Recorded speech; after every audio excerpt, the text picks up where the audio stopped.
esan da egiten ari direla, astebete noraezean daraman itsasontzia erreskatatzeko portu batera eramateko. Eta antza, azken datuen arabera, azken saiakera hori ondo doa. Panamako bandera duen Modern Express kargaontzia lotu nahi dute atoian eramateko. Lortuko balute litekena da Bilboko portura ekartzea. Bestela, kargaontzia ondoratu egingo lukete landetako kostaren parean. Ontziak 300 tona erregai darama eta Frantziako agintarik diotenez ez dago isurtzeko arriskurik. Edozein kasutan begi bat ipinita izango dugu kontu horretan, jakiteko azkenean non eta nola bukatzen duen itsasontzia. Gaur baina, arreta bestein bat albistetan ere jarrita dugu. Nafarroako gobernuak aurre matrikulazioa kanpaina aurkeztu du gaur berritasun garrantzitsu batekin. Lehendabiziko aldiz, eremu ez euskalduneko eskola publikoetan D eredua eskainiko da. Aurreko legealdian Nafarroako parlamentuak aldatu egin zuen legea eta orain datorren ikasturtean gauzatuko da. Espainiako gobernua osatzeko bigarren bilera erronda bihar bukatuko da eta presioa gero eta gehiago dago Pedro Sánchez sozialistarengan. Sánchezek militantziaren esku utzi nahi du norekin osatu gobernua osatzekotan. Mariano Rajoyk eta Alderdi Popularrak berriz bereari eusten diote. Ez dirudi Rajoy inbestidurera aurkeztuko denik eta horrela bada gauzek berdin jarraituko dute. Osasunako Indargorri Peñako 18 kide atxilotu dituzte talde kriminala osatzea egotzita. Atxiloketa gehienak Iruñeko Arrosadia eta Azpilagaina auzoetan izan dira eta baita Altsasun ere. Poliziak eta Guardia Zibilak egin dute operazioa, atxilotuak datozen orduetan pasako dira epailearen aurretik. Eta gurtu aurretik aipamentxo bat gaur oso ohiko dugun irudia erakutsi nahi dizuegu. Urtero legez Nafarroan Zubietako joaldunak Iturenen izan dira euren bizilagunen herrian bisitan. Bihar badakizue alderantziz izango dela Iturenekoak Zubietan izango dela. Eta joaren soinua entzuten denean, jakina inauteriak bertan ditugula seinale. Hori dena beti bezala, 8:00 aurrera Maialen. Eskerrik asko Jorana Paulazta, mila esker gurekin izatagatik gaur ere. Gero arte. Gero arte, ongi etorri Eguzki Urteaga. Eta zu mozorrotzen altzara. Ez daukate. Zu beste gure ekipokoa zera. Hori da. Justuan ibiltzen zarenetakoa. Kaixo Pilar Kaltzada, ongi? Ongi, primeran. Jose Ramon Bengotxea, arratsaldeon ongi etorri. Arratsaldeon. Bada kontu bat zurekin argitu nahi dudana, etortzen zaren aldiro, izaten data zerbait, lege kontutik eta argitu daitekena, gaur eguzki ere hemen da edozen kasutan. Euskal Autonomia Erkidegoko auzitegi gorenak inputatu egin du Asier Arraiz Guardia Zibilari mehatxu egiteagatik diote, badakizue, jake eta mate operazioak egon ziren, eta Asier Arraiz biak batuz egindako adierazpen baten arira ero dator inputazioa, ze iruditzen zaizu? Zer nolako... Nire ustez ez daukala benetan nondik heldu inputazio horrek. Alde batetik, babestuta legokelako oroar adierazpen eskubidearen aldetik, baina batez ere aztertuta esandakoa eta aztertuta esandakoaren testua barrak, lehenengo ingurua barrak eta gerokoak nondik hartu zuen, gainera nolabaiteko izan daiteke edo genio handiago edo gutxiagoko asmakizuna, baina asmakizuna ez da berea. Berak egin zituen bi operazioen izenak lotu eta hoiekin jokatu. Eta hartuta literalki ere sake mate esan nahia bera, ez dakit nondik lortu daitekeen horrelako mehatxu baten ondorioa.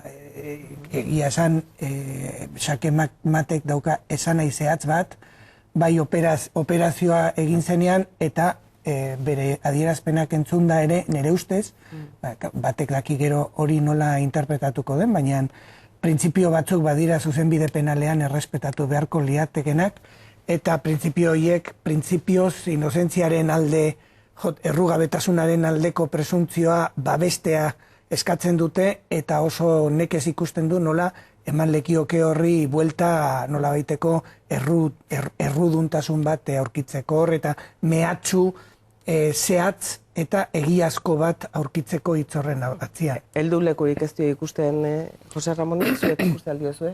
Pilar eta...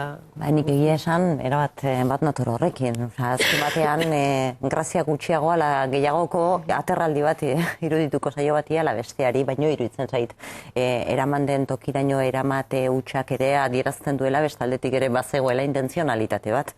Eta nik behintzat, toles legalak edo judizialak ezagutu gabe ere iruditzen zait, nekeza dela berez, zentzuak agintzen duena beste kontu bat da gero horrekin zer egiten den, ez? Eguzi? Argi dagoena da, zuzenbide estatu baten printzipioak, oinarriak errespetatuko balira, hori jarraian elegitea artxibatu marko litzateke, eztabaida politikoaren baitan kokatzen delako, hitz joko bat da, xake matean, esan nahi du partida irabazi egiten dela, punto.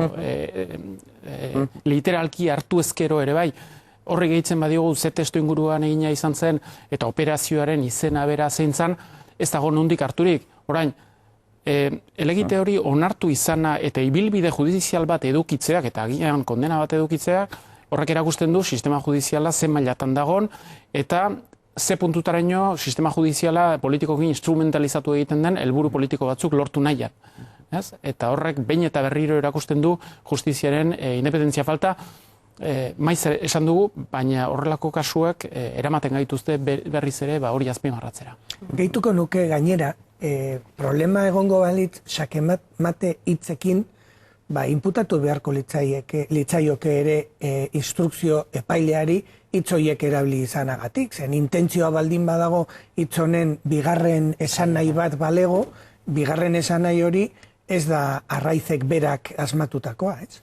Eta horrek adierazten zuena zen, horren atzean dagona da, aspaldidanik ezkerra abertzaleak kas alternatibak hasita eta geroztik ere eskatu izan duena da, bai polizia eta bai guardia zibilak desmilitarizazio prozesu batean Hego Euskal Herritik kanpo joan beharko liratekela, hemen badagolako ertzaintza eta printzipioz ertzaintza polizia integral bat den enean. Esango nuke, Eusko Jaurlaritzak ere hori eskatzen duela.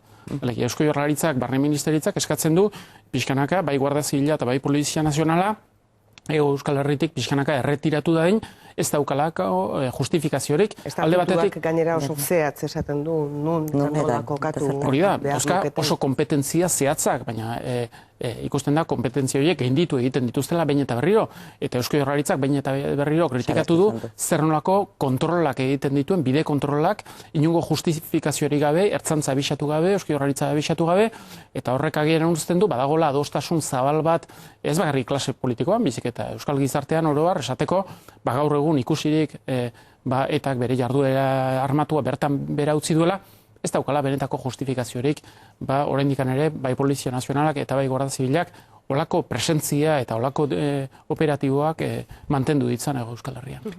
Nik uste dut ez litzatekela ere horretan sartu behar. Hori guztia eztabaidagarria da eta ondo dago, baina nik uste dut honen kausa ez litzateke horretan ere sartu behar. Enkausatzen dutenak edo inputatzen dutenak demostratu beharko lukete non dagoen mehatxua.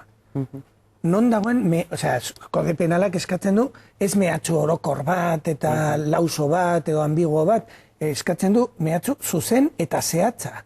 Eta zalantza ezin bat, ez? Datorrela mehatxua, Guardia Zibilak jake eta mate esaten duenean, mehatxuzko operazio bat edo mehatxu edo helburu batekin egindako operazio bat jarri duelako martxan, eta biak batzeak hori ulertarazten diolako Guardia Zibilari. Baina bestetik begiratuta ere, justu ulertzera ematen du, bestelako intentzioa ere egon litekela bestaldean. Azken batean absurdoa eta ariketa inkluso estilistikoa izan liteke hitzekin jolastea atxekin dutelako, baina ikusten dugu ikusten dugu honek ondorio batzuk badituela eta oso ondorio larriak. Kinkalarria lagatzen duelako berez, zuzenbide estatu batek, berezko baloren defentsa beharko luke. Eta alderantziz ikusten duguna da, erabilera oso maltzurra egiten ari garela. Eta preseski, zuzenbide estadua ez delarik errespetatzen, horrek sortzen du inseguridade juridikoa. Eta hainbat kasutan ikusi dena da, naiz eta legeak diona errespetatu eta hitzez hitz jarraitu, hala eta guztiz ere, inoiz ez dago garantiarik pertsona bat ez dela kondenatua izango. Eta hori da diktaduren ezaugarrietariko bat, eta zentzu horretan esan dedeke, maila batean frankismoaren herentzia bat ere badela, ez? Mantentzea beti inseguritate puntu hori. Pentsatuz, naiz eta legedia errespetatu, naiz eta legediak diona literalki jarraitu, inoiz ez dago segurtasunik ere, ebazpena beti aldeko izango dela, ez? Eta arraitzen kasuak hori maila batean adierazten du, ez? Deklarazio xume batzuk, testu inguru politiko batean egiten direnak, eta konparatuko bagenu beste politiko batzuk egiten dituzten deklarazioekin, kasu batzutan askoz ere zigor gehiago mereziko luketenak, eta judizialki ere kondena bat mereziko luketenak, hor ikusten da, bi modu daudela ekintza horiek baloratzeko. Polizia eta Guardia Zibila ipatu dugunez, Polizia eta Guardia Zibilak Indargorri Peñako kide batzuren aurkako polizia operazioa egin dute gaur, 19 lagun izan dira atxilotutakoak, gaizkile taldeko kide izatea, eta lesio delituetan parte hartzea leporatzen diote, eta Nafarroako lurralde auzitegitik adierazi dutenez, ez omen da Indargorri Osasunaren Peñaren kontrako operazioa, baizik eta aipatutako 19 kide horien aurkakoa baizik. Baina gaur baino lehen Indargorriko kideek gehiegizko jazarpena ere salatu izan dute, miak eta ugari jasan izan dituztela, futbolera sartu aurretik ere bai, gaur arratsaldean kontua da, 7:04 batzar informatiboa deitu duela Peñak Iruñean, eta gaur hori dela pixka bat bizitan giroa, eguzki. Oso informazio gutxi plazaratu da, epaileak berak esan du prozedura eta oraindik irikita dagola, eta ez dakigu zehazki ze egozten zaien, eta zer nolako froga edo elementu objektibo dauden, olako atxiloketa eta operazio mediatikoa ere justifikatu alizateko. Ondo zehazten dute ez dutela erakundea bera kolokan jartzen baizik eta berekide, baina eta guztiz ere 18 edo 19 kide bale madira, horrek suposatzen du, maila batean zantzu batzuk aurkitu dituztela edo aurkitu nahi dituztela, ez, horren atzean. Pilar, bai, nik informazio gutxi daukagula azpimarratuko nuke, ez da? Horri irrixe egiteko arrisku handia ere egon litekela, ez da? Baina, deigarria egin zaidana bada, aspalditxo honetan ustez jadanik burutik kendu egingo genituzkela mugimendu telebisatu horiek eta mediatikoki horren ongi zabaldutakoak, zeinen atzean zehazki zer dagoen ez dakigun, baina argi fokoa jarrita dauden. Neri horregatik gaina oso esaguratxo eritu zait, ez dela Indargorriren aurkakoa, pertsona batzuren aurkakoa. Baina horrela kontatu izan. Baina horrela kontatu izan. Horrela kontatu dikute, eta orduan kontatu izanaren arrazoiak zein diren, datuak eta, xetasun gehiago ezagutu arte ere ez dugu jakingo. Baina zoritxarrez, badaukagu historia bat, eta badaukagu, beste askotan pasa izan gara antzeko egoeretatik, eta orduan badakigu, badagoela aurrekondena bat, eta kasu honetan nik esango nuke aurrekondena hori Indargorri izenarekin zabaldu egin dela, naiz eta argitu nahi izan den bertako 19 direla atxilotutakoak, eta ez erakundea berak,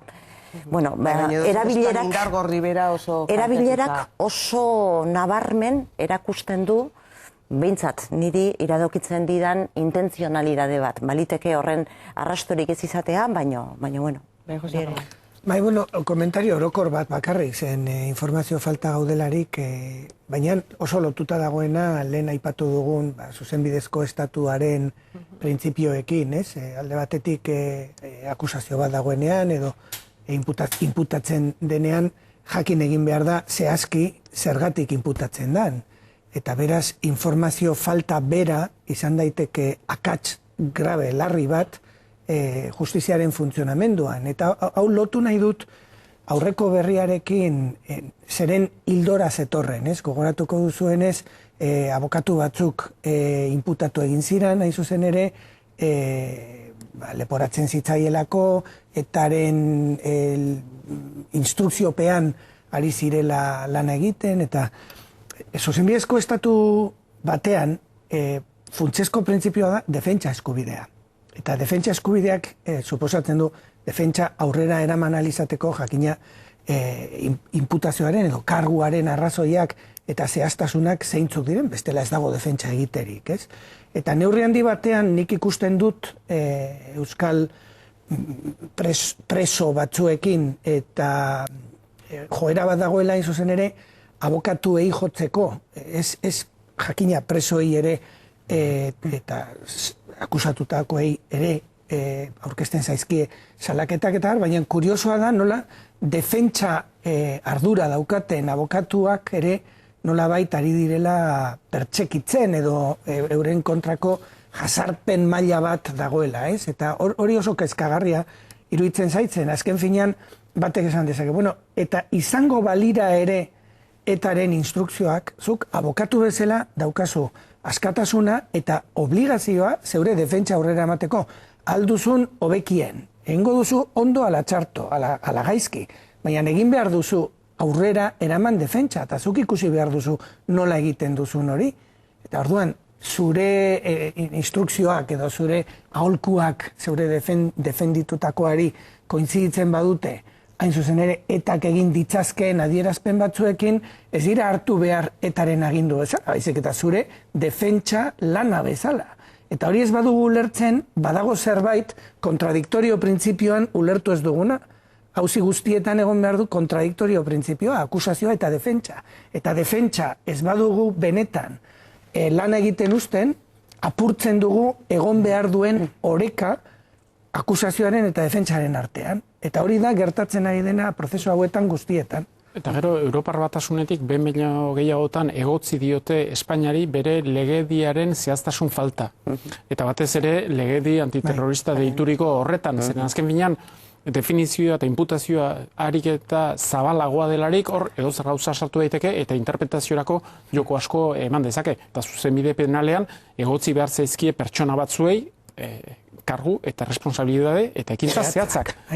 Ezin da talde baten kide hori da, eta ez kide edo erakunde bateko kide izateagatik Arnaldo Otegi azken finean horren ondorio ez dago maila handi batean kartzelan. Ez da, egozten momentu zehatz batean etako zuzendaritzarekin batu izana edo orden zehatzak jaso izana, baizik eta da, batasunaren ondorengo erakundea bersortu nahi izan da, eta horren izenean azken finean kondenatu izan da.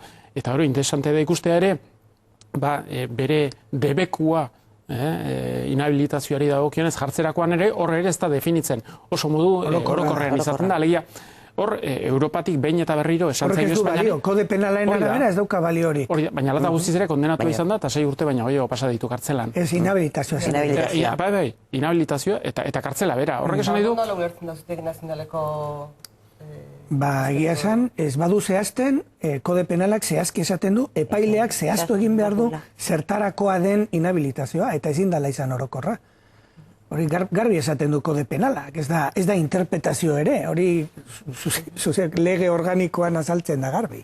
Baina orduan zertara dator Angela Murillo tarteko hirugarren... Ez que Angela Murillok ez du besterik esan, ezin zuen besterik esan, ikuste dut hor izan dela informazio aldetik traba bat, ez zutela inolako rekurso edo berriro jarri beharrik, garbi zegoen hasiera batetik. Baina edozen kasutan, beraien ebazpenaren arabera, Arnaldo Otegik ezin du ez hauteskundeetara eta ez kargu publikotara aurkeztu 2021 garren. Ez du zehazten.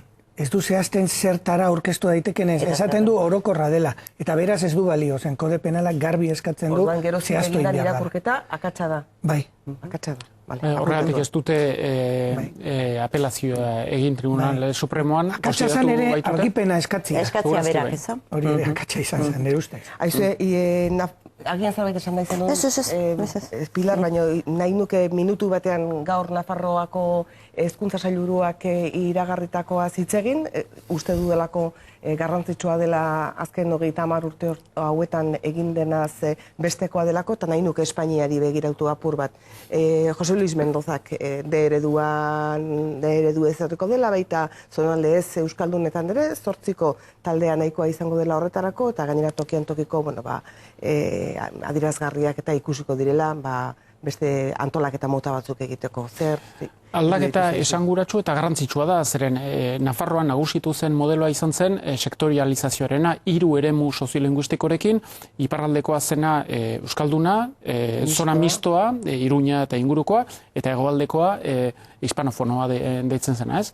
Eta horrek egiten zuena zen, edo Euskal Autonomia Erkidegoan gertatzen ez den bezala, azken finean egoerak enkistatu egiten zituen modelo horrek bazaukan interesa diskriminazio positiboko neurriak hartu izan balira. Alegia, euskara gutxian hitz egiten zen zonaldeetan indar berezi bat egin zezan administrazio publikoak konpensatzeko eta orduan diferentziak egonkortzeko edo handitzeko ordez gutxitzeko aukera emango luke. Baina zagartatu da, lehenengo PSN eta gero UPN gobernuan izan direlarik, baldintza horiek gogortu indituzte, adibidez, zona hispanofonoan euskarazko eredua sortzeko 25 ikasle behar ziren, eta horre indutena da, langa hori 8 jetxi. Eta ez bakarri 8 jetxi, baizik eta ikusten badute kopuru hortara ez bada iristen herri batean, 2 edo 3 herri batu daitezke elkarrekin sail hori proposatu alizateko. Horrek egiten duena da, D eredua orokortzeko aukera eskaini. Denbora bat eskatuko du, zeren azken finean eskaintzak edo eskaerak eskaintzak eskaera sortu egingo du pixkanaka, eta ikusiko da, politika hori mantendu egiten bada, 5 edo 10 urteko epe batean nola D ereduak gorantza egingo duen pixkanaka, eta nola euskararen ezagutza eta erabilera garatu egingo den pixkanaka Nafarroan.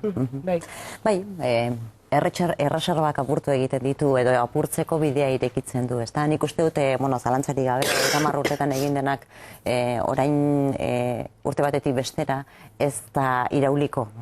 Buelta osoa etzaio emango eta ikusiko dugu hainbat eta hainbat tokitan kosta egingo dela 8 multzo hori osatzea, nahiz eta behar bada beste ikuspegi batetik oso erresa iruditu edo langa hori edo hemendik begiratuta esaten duzu eginda dago 8 ez, ikusi izan ditugu eta ikusi behar dugu gainera nondik gatozen, en efekto nik uste dut eskaintza egon badagoela, orain eskaria suspertu egin behar dela, nik egia esan itxaropen handia dut eskaria suspertze aldetik ez delako bertako Nafarroako hezkuntza eragileak ez direlako egon legearen zain, urte dexente pasa behar izan dituzte oso egoera gaiztoan lan egiten eta lan asko eginda horretan. Nik uste dut egindako lan horren emaitzak ikusiko ditugula, gainera orain, testuinguru askoz ere aldekoagoa baliatzeko gaitasunarekin. Eta ikusiko dugula gainera, erreserba egitura horrek etzeukala gizarte arrazoirik, baizik eta arrazoi politiko eta ideologiko hutsak zeuskala bere atzean. Eta ikusiko dugula, pazientzia pixka batekin, zoritxarrez, denbora eman behartzaiolako honek bere bidea egin dezan, baina nik uste dut benetan pausu oso importantea dela. Gutxi daukat gehitzeko, bat nator esandakoarekin, bakarrik, txalotu eta zoriondu bai erabaki hau hartu duten agintariak eta baita batez ere eskaera hori egiten duten naparrak, ez? Eta orain urratsa emateko aukera daukaten honetan, aurrekoarekin eten eta urratsa emango duten pertsona horiek, ez da? Batutan ez talako erresa izango, hainbeste urteren ostean, urratsa ematea ere, ez da? Iparraldearen kasuak erakutsi du, eskaintza bermatzen delarik eskaerak oso urte gutxian, 2, 3 edo 4 urtean izugarrizko gorakada ezagutu duela. Ikusi da, bai sail elebidunean, bai elebakar euskaldunean eskaintza proposatu delarik, hor ikusi da 4 urteko epe batean ikaslegoaren 40% iritsi dela, adibidez Biarritze bezalako zonalde batzuetan, alegia ez direnak preseski oso euskaldunak hasiera batean, ez? Orduan, hor ikusten da, nik esango nuke instituzioak atzeratuta zeudela gizartearekin alderatuta. Eta hor ajuste delako bat egiten dela, eta orduan desblokeatu egiten den heinean instituzionalki horrek ahalbidetu egiten du ere, gizartean dagoen nahia, grin hori espresatu dadin eta jendea matrikulatu dadin. Ajuste hori nahita ezkoa zan, hori, nik uste behintzat hori oso garbi daukat honek behintzat, baina zorionak emate aldera nik uste dut benetan azpimarratu egin behar dela urte hauetan guztietan hezkuntzako eragile desberdinek egin duten lana. Oso larri motzean eutsi izan duten bezala. Eustea gaur egun ere hainbat eta hainbat tokitan aurrak eskolaratzen diren kondizioetan ez bakarrik egiturek eskaini dutena, hezkuntza egiturek, baizik eta familiek, gurasoek, seme-alabek oso egoera zailean egin behar izan diote aurre eta hor askotariko interpretazioak egon daitezke, baina nik uste dut hainbeste denboran eutsi egin baldin bazaio apostuari bereiziki izan dela euskerazko hezkuntza ereduak Nafarroan kalitatezko hezkuntza bat eskaintzen duelako. Euskerazkoa, baina kalitatezkoa ere bai. Bestela oso nekosoa da eta oso zaila da hainbeste urtetan apustu bati bere horretan eutsi izan. Eta nik uste dut azpimarra horretan jarri beharra dagoela. Ez bakarrik izan duten kemena aurrera ateratzeko baizik eta benetan kalitatezko hezkuntza bat bermatzen duen eredu eleaniztuna garatzeko kapazitatea izan dutelako eta horri eutsi dioten familiei bereiziki nik uste dut gaur zorionak esan behar zaiela eta txalotu egin duten ahalegin eta esfortzua, ez da. Madril aldera egingo dugu 7 minutu geratzen zaizkigu Espainiako gobernagarritasunaz hitz egiteko nahikoa, nik uste dut gaur eskuartean daukagunarekin, jarraituko genuke, baina 7 ditugu. Jose Ramon, nola ikusten duzu, asteburutik hasita gaur dainokoak, bihar izango da Espainiako erregearen elkarrizketa sailaren azken bi hautagaien txanda, Sánchez eta Rajoyrena. Orain bilduta dauz? Ez dakit berriz gertatuko den aurrekoa, ez da nik ez dut nahi. Ziko dugu, nik esango nuke golpe magistral bat eman duela PSOE-ko idazkari orokorrak militantziari nola baiteko aipu eta deia eginez. Babesa eskatuz. Nik uste dut oso zilegi dela eta gainera neurri batean jokoz kanpo aurkitu dituela baronesak, ez? Baina baronesak alde ez dauzka. Ez dakigu, danak edo batzuk, edo ze beste logikan arabera, ez? Iristeko almena dutenak badirudi ez daudela oso berarekin. Eta bakarren batzuk gainera entzun egin ditugu, ez da? Ustez isilpekoa zen bilera batetik filtratu egin delako, eta hori barrutik norbaitek filtratu egin duelako, eta nik esango nukeen justu ere oso alde ez zauden baroi hoien nolabiteko mesederako edo egin dela hori, baina ez dakit benetan horrela lortu den, ez da? Batetik, en efekto, nire ustez Pedro Sánchezek hartu du, untxi zuria atera du, behar bada askok espero ez zuten txisteratik, ez da, nahiz eta izen eta abizenekin batzuek, alderdi sozialistetik ere, eta aurreko asteetan, iragarrita zuzen hori izan zitekela bideetako bat, ez da, eta militantek eurek iritzia emango balute honen inguruan, ez da, esaten zuten hainbat iritzi artikuluetan, eta nik uste dut ez dela bidea, ez dela asmazio bat nolabait esateko, ez da. Oso zaila du, nahiz eta, golpea eman duen, oso zaila du, etxe barruan dituelako etxaiak, etxetik kanpora dituenaz aparte, ez da, baina aipatu duzun horretan, eta abstrazio behar bada handia eginez, ez da. Ez dakit gertatuko den bihar ere, Espainiako erregeak norbaiti eskaintzea, gobernua egitea eta hautagai posible horrek esatea ez datorkit ondo. Batez ere gainera, aurreko kasuan bezala hauteskundeak irabazi bazituen. Bai. Aurrekoan ere aipatzen irabazi ez dakit inork irabazi dituen. Badiru dirana galdu dituztela. Horregatik, baina norbaitek baten beste bate baino boto gehiago. Hori bai, lehenengoa bukatu. Hori da. Orduan, ez datorkit ondo erantzute horrek niri behintzatera guztietako alarmak pizten dizkit barruan. Nola ulertzen den, ardura nola ulertzen den erantzukizuna, ez da. Aritmetikoki oso zaila dut, baina ez dut uste inork botua eman dionik kontuak behar bezala egiteko. Ze hori kalkulagailu batekin egiten da. Nik uste dut botua eman duten nahiko errexak dira, nahi dut hemen eunekoak ere ez daude, hemen nahiko errexak litzateke hori. Nik uste dut, mugimendu ez aparte badagoela beste irakurketa bat, eta irakurketa askozaz ere, nire iritzirako bintzat, askozaz ere larriagoa dena. Nola ulertzen dute ardura politikoa dutenek, ardura politikoa. Ni galdera ikurrarekin dut. Alere, barkatu, bakarri gauza bat, aritmetika hemen ez da hain erresa. Ez da gehikuntza simplea. Hemen gehitu behar dira positiboak eta negatiboak. Eta okerrena da, gehitzeko behar diren kopuruak negatibo asko sartu behar diela. Eta hori da, zailtasuna. Hain erresa balitz gehikuntza egitea, ez? Hain erresa balitz, beste aukera askoz gehiago ere egongo lirateke hautesleen eskura, ez da. Azken batean, ardura politikotik, alderdi politikoen bereziki, gobernatzeko borondatea, behin eta berriro gobernatzeko borondatea, eta nolabait estatu alderdi bezala bere buru aldarrikatzen dutenek, askozaz ere modu serioago erabili beharko lukete. Zan ere nork esan ziren beharreza izango zenik, aritmetika hutsa izango zenik. Sánchezek jokatu du zeukan karta bakarra, alegia bazekien barne oposizioa zeukala, baroiak aurka zeuzkala, eta orduan nahi izan du gainetik pasa militantziari bere boza eskatuz. Kontutan izanik, estatutuek ez dutela hori aurre ikusten, eta berak erreferentzia egin dio legitimitate politikoari, eta baita ere ikusiz, atzerrian zer egin zen, eta bereziki hartu du Alemaniako adibidea, non SPD-ek erabakizuelarik CSU-CDU-rekin aliantza bat egitea, militantei eskatu zitzaien, honestea erabaki hori, ez?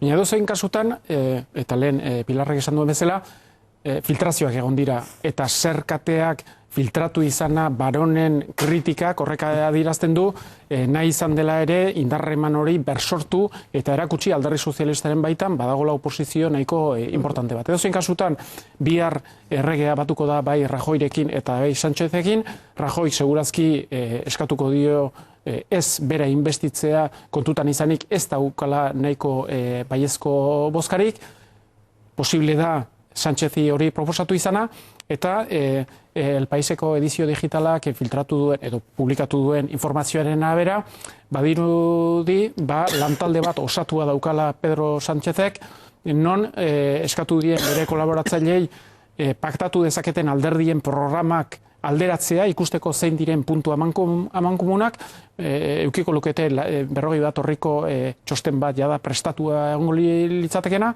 eta bihar erregeak eskatuko balio Sánchezi gobernu osatzeko saiakera hori edukitea, 3 edo 4 aste ematen dizkio bere buruari akordio batera iritsi ahal izateko, bereziki Podemosekin, baina baita beste alderdi politikoekin ere bai, eta akordioak txosten horrek 4 atal edukiko lituzke, bata da garapen ekonomikoa, bestea da gizarte politikak, erregenerazio demokratiko eta instituzionala, eta azkenea Europar Batasuna. Horiek izango lirateke 4 hildo edo 4 kapitulo nagusiak zeinen inguruan adostasun batera iritsi nahiko lukeen. Eta dirudienez, informazio horren arabera, lehen kontaktua Ciudadanosekin edukiko luke. Ez nahi eta nahi ez esperantza duelako Ciudadanosekin akordio batera iritsi daitekela, baizik eta hori da modu bat, Podemosek jartzen dion presioa pixka bat erlaxatzeko. Podemosek esan dio, erabakitzeko Ciudadanosekin edo berekin. Eta Ciudadanosek gauza bera esaten dio, alegia aukeratu beharra daukala.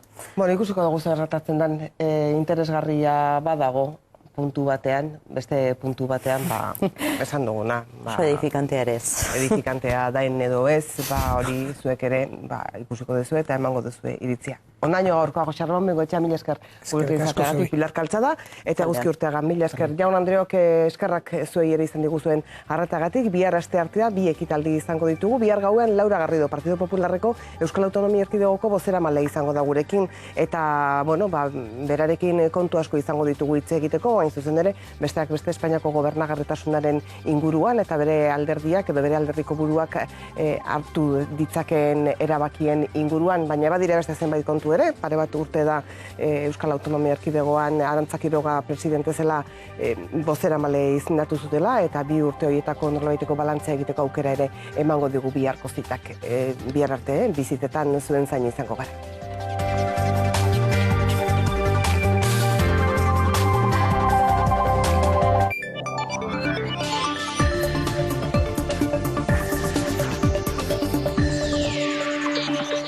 Arratsaldeon Landesetako kostaldetik badira zenbait egun Modern Express ontzia nora ezean dabilela, gaur kable batekin lotu dute operazioari buruzko xehetasunak berehala. Larrialdi egoerarekin amaitzeko manifestazioak antolatu dituzte Frantzia osoan asteburu honetan, eta hemen Baionan baita ere dozenaka lagun bildu dira, jarraian iparraldaren orenean. Benito Lertxundi kantatuko du Parisen helduden ostiralea agatzean, Le Trianon aretoan, iparaldearen promoziorako izanen den egun baten karietarat, hori dizuegu segidan aipatzen iparaldearen orenean.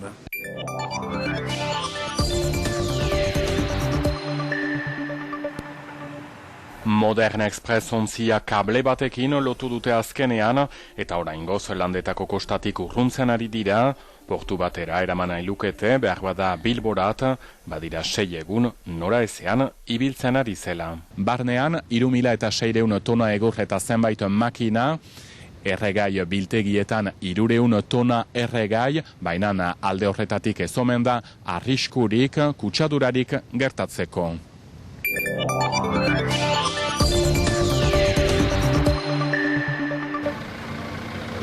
Frantziako estatuan dagoen larrialdi egoeraren kontra elkarretaratzeak egin dituzte asteburuan norbanakoen askatasuna urratzen dela eta atentatuekin loturarik ez duten milaka lagunen etxeak miatzen ari direla salatzeko. Baionan ere, salbuespen egoerari aski lelopean elkarretaratzea egin dute herriko etxearen aurrean, joan den azaroaren 13ko atentatuen ostean, harturiko salbuespen neurriekin amaitzea eskatzeko.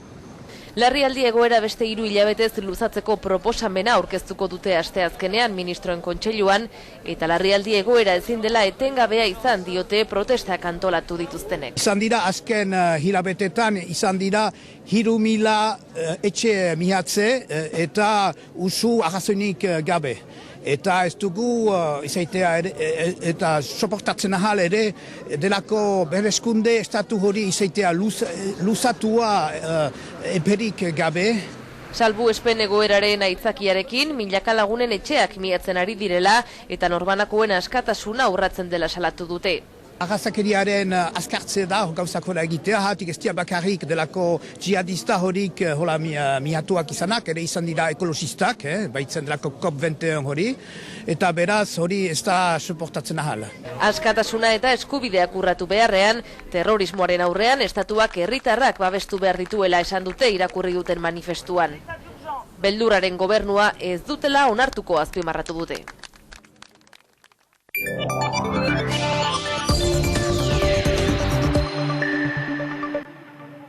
Ane donostiarra da eta euskal filologia ikasten du. Aukera batzan eta beti nahi izan dut iparraldea ezaututa horregatik, Baiona. Era berean, enara Donostiatik etorri da, enpresen administrazioa eta zuzendaritza ikasten du. Baionan egotea ere aukera emate dizu etxetikan gertu egotea eta nahi dezunean hemen gelditu eta etxera bueltatzea segituan. Irati Ordiziarra da, ingenieritza ikaslea, bidarteko enpresa batean ari da praktiketan. Beste gauza bada baita, oraindikan etxeak gabonetan bakarrik joan gala, osea, hori seinale ona da. Hirurak Baionako txoko ezberdinetan bizi dira orain eta hegoa eta iparraldaren arteko ezberdintasunak azpimarratu dituzte. Bizimodua unibertsitatetik kanpo oso desberdina. Ezberdine die, hori bai? Bai, parrandarako ere desberdin. Dantza gutxi goiten dute? Bueno, juergak bai, lehenago bukatzen dira, baina lehenago hasten dira. Juerga nahi dezun lekutan bete aurkituko duzu. Eta aldaketa ere ez da handiegia. Euskaldun ezagala ikusten badizute, beso zabalik hartzen zaituzte errex. Iruditzen zait guk ikusten ditugula beraiek desberdinago beraiek ikusten gaituztena baino. Hala ere iparraldeko ituretara moldatzen dira batzuk. Esan barra dauken, nei 12koia gosea jartzen zaitela. Eta honen guztiaren inguruan ere hausnartu egin dute. Muga hori hor da hola, muga batez ere nik uste nahiko psikologikoa dela, ez? Muga psikologiko hori daukeu, orduan ez